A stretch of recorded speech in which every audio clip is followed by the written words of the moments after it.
Hello, Cognate family. So here I am Lara Fatima. I hope you are doing well. So यहाँ हम कर रहे थे third year BCom semester 6 का accounts and आज का टॉपिक है हमारा liquidation of companies. So liquidation of companies के बारे में हम काफी सारी वीडियोस कर चुके हैं। थ्योरी एंड न्यूमेरिकल वीडियो हमने देखी थी एंड आज करने वाले हैं हम कुछ further numerical questions. So last video में हमने देखा था कुछ बेसिक न्यूमेरिकल क्वेश्चन जिसमें हमने लिक्विडेटर का रेमोरेशन निकाला था एंड उससे पहले हमने थ्योरी कंप्लीट की थी। सो चलिए स्टार्ट करते हैं आज की वीडियो एंड देखते हैं numerical question. So here is our first question.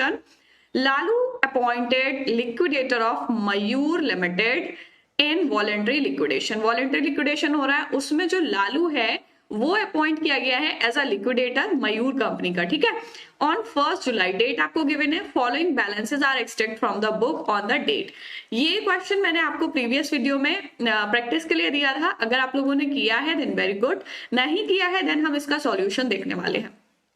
So share capital given है, reserve for bad debt, debentures, machinery, ये चीज ध्यान से देखना है। बैंक ओवरड्राफ्ट सिक्योर्ड है, क्रेडिटर इंक्लूडिंग प्रेफरेंशियल कैरेक्टर, इसी में इंक्लूड है प्रेफरेंशियल कैरेक्टर। एंड यहाँ पर हमारी बैलेंस शीट में एसेट साइड जो जो चीजें गिवन है अब उनकी रियलाइज वैल्यू देख लेंगे। मशीनरी की दे रखी है 90,000, लीज और property 1,09,000 and investment 9,000 and stock 3,000। बाकी बेड डेट हमें गिवन है 2,000 और डाउटफुल डेट थी 5,000 जिसमें से रियलाइज हो गई 3,000, उसमें से भी 2,000 बेड डेट हो गई। ठीक है, preferential creditor 1,500 and telephone rent outstanding 120, liquidation expense है 500 एंड रेमोरेशन 750। इससे हमें स्टेटमेंट ऑफ अफेयर बनाना है। सो चलिए स्टार्ट करते हैं, स्टेटमेंट ऑफ अफेयर बनाते हैं। फॉर्मेट मैंने आपको बताया था थ्योरी वाली वीडियो में कि किस तरीके से हम बनाएंगे statement of affair. Receipt and payment लिखनी है हमें। ठीक है, सो यहां पर हम बनाएंगे स्टेटमेंट ऑफ अफेयर। ठीक है, एंड फॉर्मेट आपको गिवन है। हमने यहां पर लिख लिया receipt side and this side is payment. Amount जो जो होगा वो सारा लिख लेंगे। सो सबसे पहले हम देखेंगे यहां पर कि हमारी रिसीट साइड क्या है एंड पेमेंट साइड क्या क्या चीजें हैं। ठीक है, तो अगर हम रिसीट साइड देखते हैं तो सबसे पहले क्या आता है हमारा जो भी एसेट रियलाइज होते हैं। सो एसेट रियलाइज हमें ये दे रखे हैं सारे। ठीक है, सो सबसे पहले हम लिख लेंगे asset realise, to asset realise. ठीक है, क्या क्या एसेट्स रियलाइज हुए हैं वो लिख लेंगे। सो यहाँ पर देखो हमारा कैश गिवन है 1,500। सो कैश जो होगा वो 1,500 एज इट इज आ जाएगा, कैश 1,500। ठीक है, 1,500 आ जाएगा। देन नेक्स्ट हम देखेंगे नेक्स्ट हमें गिवन है stock and investment. So stock and investment लिख लेंगे, स्टॉक इन्वेस्टमेंट। ठीक है, investment and lease hold, lease hold. ठीक, अमाउंट देख लेंगे, क्वेश्चन में हमें जो रियलाइज वाली वैल्यू गिवन है वो लिखेंगे। ठीक है, सो स्टॉक की 3,000 है, इन्वेस्टमेंट की 9,000 है। स्टॉक 3,000 एंड इन्वेस्टमेंट 9,000 गिवन है, 9,000 एंड लीज होल्ड प्रॉपर्टीज जो है वो 1,09,000 की है।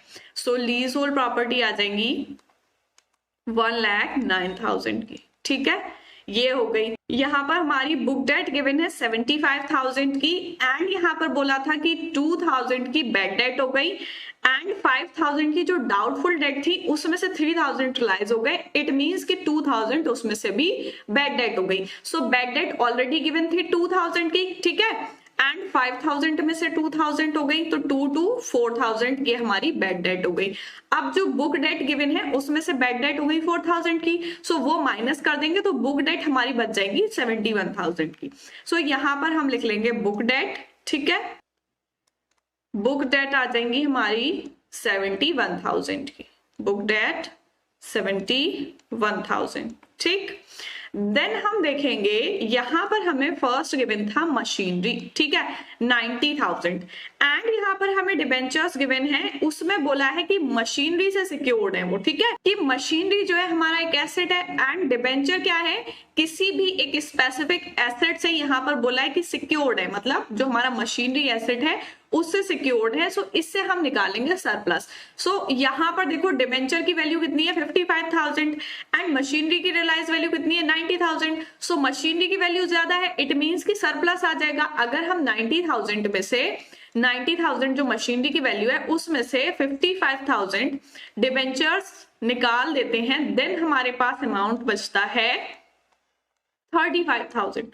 ठीक है, जैसे एक तरीके से आप ये मान लो कि हमारी मशीनरी थी एंड डिबेंचर्स को जो पे करना था वो ऐसे पे करना था कि डिबेंचर्स जो है वो मशीनरी से सिक्योर्ड है कि मशीनरी जितने की भी बिकेगी उससे डिबेंचर्स को पे कर दिया जाएगा। ठीक है, अब डिबेंचर 55,000 के थे, सो मशीनरी की वैल्यू रही 90,000 की। तो मशीनरी अगर 90,000 की बिकी तो उसमें से 55,000 डिबेंचर्स का दे दिया, बाकी कितना बचा, ये 35,000 जो बचा ये हमारा सरप्लस आ जाएगा। सो यहां पर हम लिख लेंगे सरप्लस, सरप्लस फ्रॉम सिक्योरिटी। ठीक है, जो भी सिक्योरिटी थी, सिक्योर्ड थे ना डिबेंचर, सो उसमें सिक्योरिटी मशीनरी की थी, सो यहां पर सरप्लस अमाउंट आ जाएगा 35,000। ठीक, सो ये हो गई हमारी रिसीट साइड। अब हम देखेंगे पेमेंट की क्या क्या चीजें हमें गिवन है। सो पेमेंट का अगर हम देखें, सो यहाँ पर हमें क्या क्या चीजें दे रखी हैं। यहाँ पर है प्रेफरेंशियल क्रेडिटर्स 1500 के। ठीक है, सो प्रेफरेंशियल क्रेडिटर्स लिख लेंगे 1500 के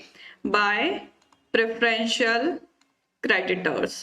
प्रेफरेंशियल क्रेडिटर्स जो है 1500 के हैं। ठीक, 1500। देन नेक्स्ट पॉइंट देखेंगे हम। नेक्स्ट पॉइंट में हमें गिवन है टेलीफोन रेंट आउटस्टैंडिंग 120 का। ठीक है, टेलीफोन का रेंट जो है वो आउटस्टैंडिंग है, आउटस्टैंडिंग टेलीफोन रेंट। ठीक, टेलीफोन रेंट ये है 120 का। ठीक है, देन नेक्स्ट है हमारा liquidation expense 500। Liquidation expense 500 by liquidation expense 500। ठीक है, 500। देन नेक्स्ट है लिक्विडेशन एक्सपेंस हो गया, रेमोरेशन है 750 का। ठीक है, सो रेमोरेशन आ जाएगा बाय रेमोरेशन 750। ठीक, अब देखो ये सारी हो गई हमारी। देन हम इक्विटी लायबिलिटीज में देखेंगे कि क्या क्या चीजें हमें पेमेंट करनी है। ठीक है, सो यहाँ पर हमारा बैंक ओवरड्राफ्ट आ जाएगा 25,000 का। ठीक, by bank overdraft, bank overdraft 25,000 का। ठीक है, and the next point is creditors. So creditors यहाँ पे गिवन है, इसमें प्रेफरेंशियल क्रेडिटर्स भी इंक्लूड है। सो प्रेफरेंशियल क्रेडिटर ऑलरेडी हम लगा चुके हैं 1500 के, वो हम निकाल देंगे इसमें से। 30,000 में से प्रेफरेंशियल क्रेडिटर अगर निकालेंगे देन हमारा अमाउंट बचेगा 28,500। सो यहाँ पर हम लगा लेंगे क्रेडिटर्स बाय क्रेडिटर्स 28,500। ठीक है, ये आ गया हमारा। अब देखो पेमेंट साइड की भी हमने सारी चीजें लगा ली हैं, रिसीट साइड भी सारी चीजें आ गई, पेमेंट साइड भी सारी चीजें आ गई। अब क्या करना है, इसका टोटल करना है। ठीक है, सो चलिए टोटल करते हैं। अगर हम रिसीट साइड का टोटल करते हैं देन हमारा अमाउंट आता है 005 एंड 822 2,28,500। ठीक है, इस साइड का टोटल आ गया अब हमारा। सो देखो टोटल तो हमारा दोनों साइड बराबर रहना है 2,28,500। ठीक, अब अगर हम इस साइड का टोटल करते हैं देन हम इस साइड का टोटल कर लेंगे। सो हमारा क्या आ जाएगा, यहाँ पर अगर टोटल करते हैं देन अमाउंट आएगा इसका 56,370। ठीक है, अब अगर हम इसको टोटल में से माइनस करते हैं 2,28,500 में से माइनस करेंगे, ये अमाउंट आ जाएगा हमारा 031 एंड 2 एंड 17 1,72,130। ठीक है, सो ये क्या आएगा हमारा इक्विटी शेयर होल्डर्स का, बाय इक्विटी शेयर होल्डर्स। ठीक है, क्योंकि हमने थ्योरी में भी पढ़ा था ये शेयर होल्डर में क्यों आएगा, ये आप लोगों को पता होना चाहिए। 1,72,130। ठीक है, ये आ जाएगा हमारा शेयर होल्डर्स का अमाउंट। अब देखो रिसीट एंड पेमेंट साइड हमारी इक्वल आ गई 2,28,500। सो स्टेटमेंट ऑफ अफेयर किस तरीके से बनाना है, आई होप आप लोग के समझ में आ गया होगा। ठीक है, सो चलिए देखते हैं next question. And next question है हमारा, U limited went into voluntary liquidation on 31 March. Voluntary liquidation हो रहा है एंड बैलेंस शीट का एक्सट्रैक्ट गिवन है, equity liability and assets given है, एंड जो एसेट रियलाइज हुए हैं उनकी वैल्यू गिवन है, machinery 80,000, lease hold property 2,10,000, investment 10,000, stock 6,000 and debtors 1 lakh. So यहाँ पर बोला है bank overdraft is secured by deposit title deeds of lease hold properties. Bank overdraft जो है वो लीज होल्ड प्रॉपर्टी से सिक्योर्ड है and there were preferential creditor 5,000 which were not included in creditors. तो यहाँ पर प्रेफरेंशियल क्रेडिटर्स हमें given है 5,000 के एंड क्रेडिटर्स गिवन है 60,000 के। यहाँ पर बोला है कि प्रेफरेंशियल क्रेडिटर 5,000 अलग है, जो हमारे क्रेडिटर्स है उसमें ऐड इंक्लूड नहीं है। ठीक है, तो दोनों चीजों को अलग अलग लगाना है। इसमें भी हमें स्टेटमेंट ऑफ अफेयर बनाना है। सो चलिए स्टार्ट करते हैं स्टेटमेंट ऑफ अफेयर। आप लोग को समझ आ गया होगा किस तरीके से बनाते हैं, रिसीट एंड पेमेंट साइड बनानी है इसमें। ठीक है, स्टेटमेंट ऑफ अफेयर। ठीक, बहुत ही सिंपल क्वेश्चन है, बस ध्यान से देखना है थोड़ा सा। अब देखो हम देख लेंगे रिसीट साइड हमारी क्या क्या चीजें आनी है। ठीक है, सबसे पहले क्या होगा, एसेट रियलाइज, जो जो एसेट रियलाइज गिवन है। ठीक, एसेट रियलाइज आ जाएंगे यहाँ पर हमारे 2 एसेट रियलाइज। ठीक है, एसेट जो भी रियलाइज हुए हैं। अब देख लेंगे एसेट कौन कौन से आएंगे। यहाँ पर हमें बोल दिया है कि लीज होल्ड प्रॉपर्टी जो है वो बैंक ओवरड्राफ्ट से सिक्योर्ड है। सो लीज होल्ड प्रॉपर्टी को अभी छोड़ देते हैं, लास्ट में करेंगे। एंड बाकी सारे हम देख लेते हैं कौन कौन से रियलाइज हुए। सो यहाँ पर है हमारा मशीनरी इन्वेस्टमेंट। ठीक है, मशीनरी एंड इन्वेस्टमेंट, मशीनरी आ जाएगा, machinery investment and stock and debtors. ठीक है, डेटर्स।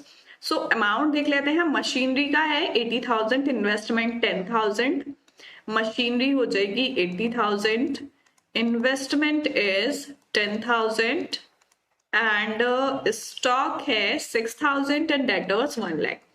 सो यहाँ पर आ जाएगा स्टॉक है 6,000 एंड डेटर्स 1 लाख। ठीक है, सो ये हो गए हमारे एसेट रियलाइज। देन हम देखेंगे कैश बैंक का। सो यहाँ पर कैश इन हैंड हमें गिवन है 50,000। ठीक है, सो कैश लिख लेंगे टू कैश 50,000। ठीक है, देन अब देखेंगे हम कि जो हमारा लीज होल्ड प्रॉपर्टी था बैंक ओवरड्राफ्ट से, सो उसमें हमारा सरप्लस आएगा या नहीं। सो देखो बैंक ओवरड्राफ्ट गिवन है 40,000 का एंड लीज होल्ड प्रॉपर्टी 210 की है। सो यहाँ पर भी हमारा सरप्लस आ जाएगा। क्यों? क्योंकि जो हमारी लीज होल्ड प्रॉपर्टी है उसकी वैल्यू बैंक ओवरड्राफ्ट से ज्यादा है। सो 2,10,000 में से अगर हम 40,000 निकाल देते हैं देन हमारा यहाँ पर बच जाएगा 1,70,000। ठीक है, 1,70,000 एंड ये आ जाएगा हमारा सरप्लस में। सो यहां हम लिख लेंगे सरप्लस अमाउंट 1,70,000। ठीक है, आई होप आप लोगों को समझ आ गया होगा कैसे निकालेंगे। सो ये हो गई हमारी रिसीट साइड। अब हम देखेंगे पेमेंट साइड की पेमेंट साइड हमें क्या क्या चीजें पेमेंट करनी है। सो लायबिलिटीज देख लेते हैं क्या क्या पेमेंट करनी है। देखो सबसे पहले तो हमें preferential creditor and creditors given है। प्रेफरेंशियल क्रेडिटर 5,000 के एंड क्रेडिटर्स 60,000 के। सो ये लिख लेंगे क्रेडिटर्स बाय क्रेडिटर्स। ठीक है, बाय क्रेडिटर्स है 60,000 के एंड प्रेफरेंशियल क्रेडिटर्स है हमारे 5,000 के। By preferential creditors 5,000। ठीक है, ये आ गए हमारे। देन हम देखेंगे नेक्स्ट पेमेंट कौन सी करनी है। डिबेंचर्स गिवन है हमें 1,60,000 के। सो हमारे डिबेंचर्स आ जाएंगे बाय डिबेंचर्स 1,60,000 के। ठीक है, 1,60,000 डिबेंचर्स हो गए। देन हमारी सारी पेमेंट्स हो गई। अब कोई भी चीज पेमेंट करने को नहीं बची है। सो पेमेंट साइड भी हमारी सारी चीजें आ गई एंड रिसीट साइड भी आ गई। सो अब हम इसका टोटल कर देंगे। ठीक है, अगर हम रिसीट साइड का टोटल करते हैं देन हमारा अमाउंट आता है 0,0,0 एंड 4,16,000। ठीक है, 4,16,000 आ गया। अब पेमेंट साइड का टोटल भी इतना ही आना है 4,16,000। अब अगर हम पेमेंट साइड का टोटल करते हैं देन ये हमारा कितना आ रहा है 1,60,000 ये है 60 ये है, सो ये कितना हो गया 220 एंड 5,000, सो 225, ठीक है। सो ये आ जाएगा हमारा 2,25,000 एंड इसको हम माइनस कर देंगे 4,16,000 में से। सो हमारा अमाउंट निकल के आ जाएगा इक्विटी शेयर होल्डर्स का, ठीक है। सो यहाँ पर अमाउंट आ जाएगा 1,91,000। अब ये आ जाएगा बाय इक्विटी शेयर होल्डर्स का, ठीक है। इक्विटी शेयर होल्डर्स अमाउंट कैसे आया समझ आ गया ना, जो भी बैलेंसिंग फिगर होगी हमारी 1,91,000 की। अब अगर आप इसको टोटल करोगे देन टोटल 4,16,000 आएगा, 4,16,000 एंड 4,16,000। इस तरीके से हमें स्टेटमेंट ऑफ अफेयर बनाना है। आई होप आप लोग को समझ आ गया होगा। लास्ट वीडियो में हमने लिक्विडेटर का रेमोरेशन निकाला था एंड आज की वीडियो में हमने स्टेटमेंट ऑफ अफेयर देखा। 2 क्वेश्चन कर लिए, अब तो अच्छे से समझ आ गया होगा। And here is your practice question, आपको खुद से प्रैक्टिस करनी है। यहाँ पर आपको गिवन है balance sheet of Suman limited and which is in hand of liquidator. Balance sheet given है, लायबिलिटीज एंड एसेट्स गिवन है, एसेट रियलाइज कैसे हुए हैं वो सारी चीजें आपको गिवन है। रेमोरेशन पेड की है 3,000 की एंड कैश पे किया है 20,000 का। फिक्स्ड एसेट रियलाइज हुए हैं, स्टॉक रियलाइज हुआ है एंड बुक डेट रियलाइज हुई है। इसमें लिक्विडेटर्स का फाइनल स्टेटमेंट ऑफ अकाउंट बनाना है और ये क्वेश्चन आपका TYBAF अक्टूबर 2019 में मुंबई यूनिवर्सिटी में आया हुआ है। सो ये आपका प्रीवियस ईयर क्वेश्चन है।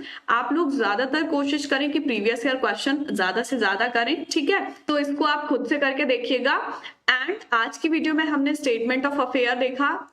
हमने फर्स्ट क्वेश्चन में भी स्टेटमेंट ऑफ अफेयर बनाया एंड सेकंड क्वेश्चन में भी हमने स्टेटमेंट ऑफ अफेयर निकाला था। सो आई होप आप लोगों के अच्छे से समझ में आ गया होगा। बहुत ही इजी एंड बहुत ही सिंपल है, ठीक है। एंड आज जो आपका प्रैक्टिस क्वेश्चन है वो ये है एंड इसमें आपको बनाना है final statement of account. So next video में हम नेक्स्ट न्यूमेरिकल क्वेश्चंस करेंगे। सो मिलते हैं नेक्स्ट वीडियो में, तब तक के लिए गुड बाय।